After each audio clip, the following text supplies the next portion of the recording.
প্রেমে বছর বছর একসাথে কাটিয়েছেন, ভালোবাসা, বিশ্বাস আর প্রতিশ্রুতিতে গড়ে উঠেছে সম্পর্কের ভিত।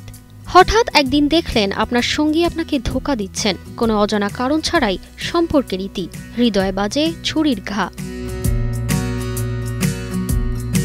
প্রেমে ধোঁকা দেওয়া কখনোই তাৎক্ষণিক কোনো আবেগ নয়, বরং দীর্ঘ সময় ধরে জমে থাকা মানসিক অসন্তোষ, একঘেয়েমি কিংবা দুঃখের পরিণতি।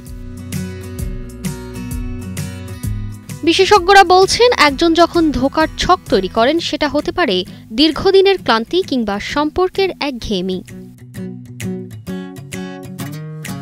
অনেক সময় বছরখানেক প্রেমে থাকার পরই রোজকার অভ্যাসে একঘেয়েমি চলে আসে। প্রেমের শুরুতে যে উত্তেজনা, আকর্ষণ বা নতুনত্ব ছিল, তা হারিয়ে গেলে কেউ কেউ নতুন কিছু খোঁজে অন্য কারো মধ্যে, ফলে পুরনো সম্পর্কে ফাটল ধরতে থাকে।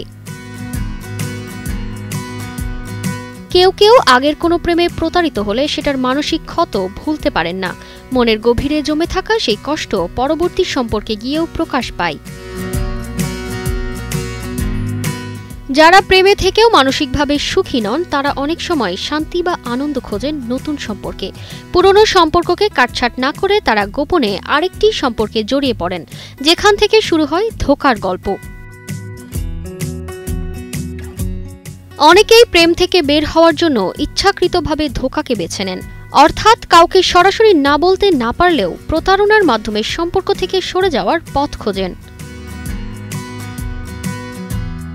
প্রেমে প্রতিশ্রুতি থাকা সত্ত্বেও ধোঁকা আসে তখনই যখন সম্পর্কের যত্ন ও যোগাযোগে ঘাটতি পড়ে। তাই সম্পর্ক টিকিয়ে রাখতে চাইলে ছকের আগেই খুঁজে নিতে হবে সমাধান, নয়তো সম্পর্কের গল্প শেষ হবে হঠাৎ করেই অজানা এক ধোঁকায়। তারতিবা ফারুহি, কালের কণ্ঠ।